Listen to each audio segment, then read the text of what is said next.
Data 17 maj shënon ditën botërore kundër homofobisë. Edhe pse ne shumë shpesh ju kemi sjellur materiale të ndryshme, sidomos intervista 60 sekondshme me ndimet e artistëve tanë ndaj komunitetit LGBT.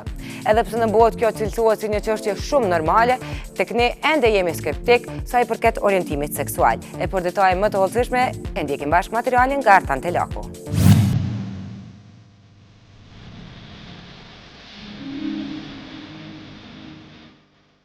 Qa dhe i thoshe t'ju fëmijë? Une? Po, qa dhe i Me thoshe? shpres zotit dhe them publikisht. Po ja, po, Shumë mbarë, qa do ishte? bëmë, aty edhe në burgë. Po, atër këndar.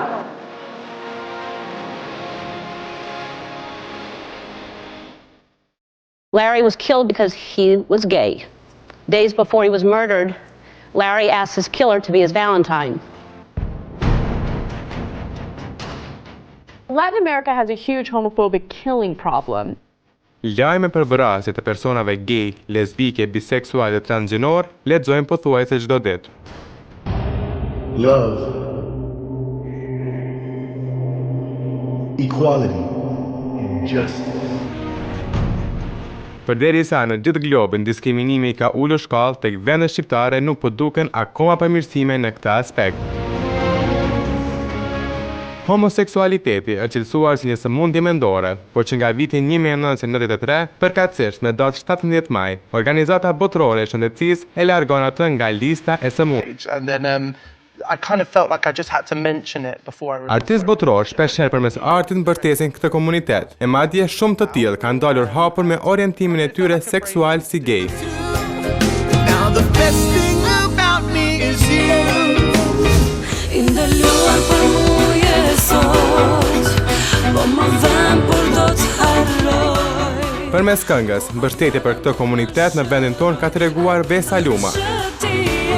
Këngëtarja para disa kohësh ka lançuar në treg projektin Indaluar, që në klip trajton temën mes dy lesbikesh. Përmes muzikës ka mbështetur komunitetin LGBT edhe Adelina Ismaili, e cila në vitin 2002 ka publikuar këngën Shoku Tim.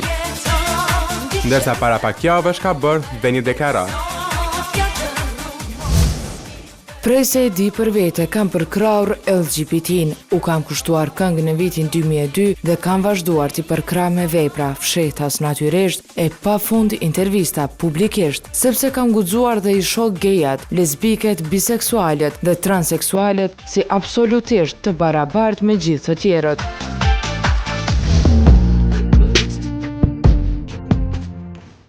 Emisioni prive gjatë intervistave 60 sekonda shpeshherë ka shërbyer edhe si matës për të parë se sa janë homofob yjet e skenës sonë.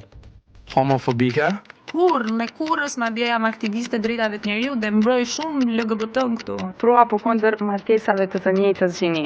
Nuk kam menu për këtë. A mundesh me mendu tash? Po unë mendoj që kur të vjen kjo pikë për me u diskutu në Kosovë, na kena me qenë shumë afër bëjes. A beson në martesë homo? A je homofobik? Jo. Simpati apo antipati ndaj LGBT-s? Simpati se antipati. A je homofobik? Se se leko jetën e vet. A mbështetni komunitetin LGBT? Normal që po. Përpos në emision, shumë të tjerë kanë treguar se përkrahin LGBT-n. Një hap të tillë ka bërë Marigona Dragusha, e cila në një foto të postuar me një shoqe të saj, pikërisht me datë 17 maj vite më parë, shërbeu edhe si lajm për ta konsideruar atë si lesbike. Ndërsa Bleona Qereti debutimin e parë në Amerikë e ka bërë në një festë organizuar nga ky komunitet. Përveç këtyre ka pasur edhe artistë të tillë që janë treguar mjaft homofobik. Gold AG drejtohet me stups në videoklipin shqiptar, teksa Adelina Tahiri godet me deklarata. A je anti-homoseksualve?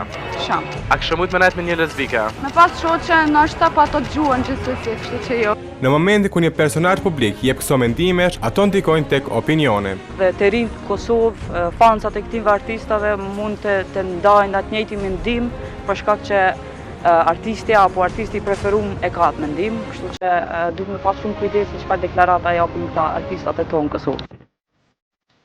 Dje është martuar për herë të parë një çift gay anglez në Tiranë. E sonte do të organizohet një mbrëmje gala ku do të këndojnë Lucia Gjylvegu, Mariza Ekonomi, Orinda Huta e do të jetë e pranishme edhe Bleona Qereti. Ndërkaq nesër do të mbahet pedalimi tradicional kundër homofobisë në Tiranë. Shpeshherë ti përkasë këtij komuniteti cilësohet si zgjedhje, por nuk besojmë që dikur do të zgjedhë të ishte gay apo lesbike në një vend që mund edhe të vrasë. Pavarësisht orientimit seksual, të gjithë jemi njerëz.